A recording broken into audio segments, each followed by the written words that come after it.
बर्बाद हुए।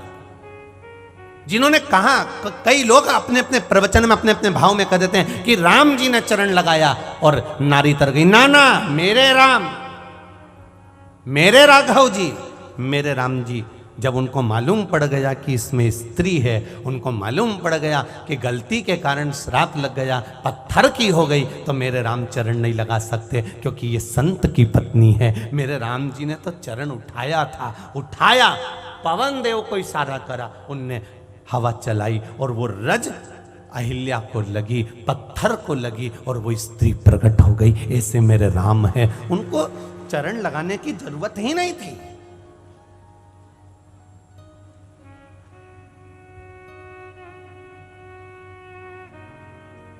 हमारा सनातन धर्म तो यहां तक कहता है देली, देली जानते हो आप लोग? चौखट, दरवाजा, द्वार, यहां तक हमारा सनातन धर्म कहता है कि पहले घर की बहुएं जब निकलकर घर से बाहर जाती थी, अपने मायके जाती थी, तो देहली का पांव पड़कर जाती थी, दरवाजे का पांव पड़कर जाती।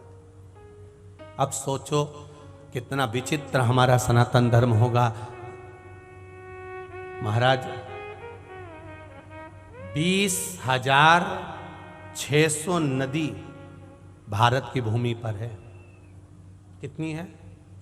जम के बोलो जरा। 20,600 नदियां भारत की भूमि पर विराजमान है और ये 20,600 नदियां जहां जहां से निकल कर जाती है और जैसी जैसी निकल कर जाती है, प्रत्येक क्षेत्र में उसको माता कहकर पुकारा जाता है, उसका सम्मान किया जाता है। 20,600 पवित्र नदियां हैं।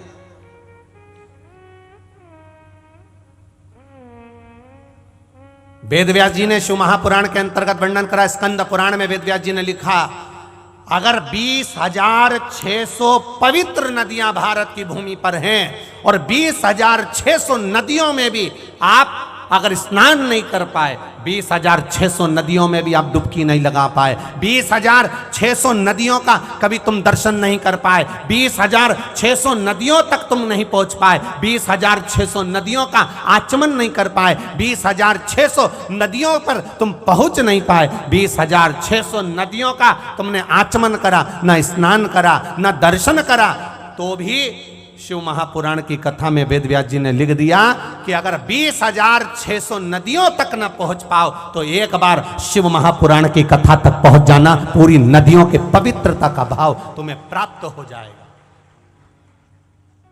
20,600 नदियों तक ना जा पाओ, 20,600 नदियों में स्नान ना कर पाओ, 20,600 नदियों तक तुम आचमन ना कर पाओ, 20,600 नदियों का तुम दर्शन ना कर पाओ, 20,600 नदियों का तुम स्मरण ना कर पाओ, तो एक शिव महापुराण की कथा में जाकर बैठ जाओ।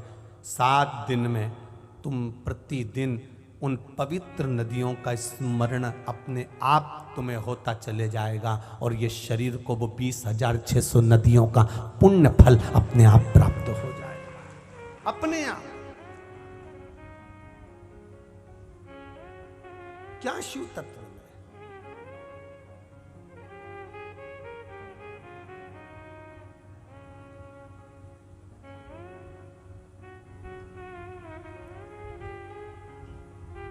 महाराज, ये तो वो अविरल गंगा है, अविरल भक्ति है जिसको हम लोग प्राप्त कर रहे हैं। किसी ने कहा भगवान की कथा कितनी बार सुनना चाहिए?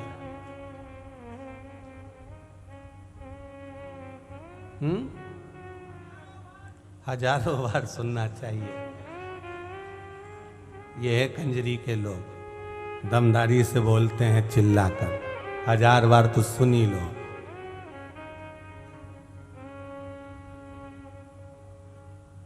जितनी बार गाड़ी को चलाने वाला ड्राइवर जितनी बार गाड़ी चलाएगा चलाएगा चलाएगा चलाएगा, उतना उस्ताद होते चले जाएगा। और जब उस्ताद होते चले जाएगा तो उसको फिर गाड़ी चलाने की ज़रूरत नहीं पड़ेगी। वो साइड में बैठेगा और अपने कंडक्टर से कहेगा तू चला, वो भी दूसरे को चलाना सिखा देगा और ऐसा चलाना सिखाएगा कि आराम से जो गाड़ी चलाना सीख गया, खूब मंझ गया, वो ट्रक के ऊपर आराम से गादी बिछा के सो जाता है। कंडक्टर को भी उसने दमदार बना दिया कि गाड़ी वो चला लेता है। उसी तरह जो बार बार शिव महापुराण की कथा को श्रवण करता है, सुनता है, हमने 10 बार सुनी, हमने 15 बार सुनी, हम 3 साल से सुन रहे हैं, हम 4 साल से सुन रहे हैं, हम आस्था चैनल पर सुन रहे हैं, हम ऐसे सुन रहे हैं, हम कथा को ऐसे श्रवण कर रहे हैं, हम मोबाइल पर श्रवण कर रहे हैं, हमने इतनी बार सुन ली। जितनी बार श्रवण करोगे, जितनी बार सुनते चले जाओगे, सुनते चले जाओगे, सुनते चले जाओगे, उतने उस्ताद बनते चले जाओगे और ये विश्वास कहता है दूसरे को भी तुम कथा में लगा दोगे। ये विश्वास शिव महापुराण का, ये भरोसा शिव के तत्व का है, शंकर का।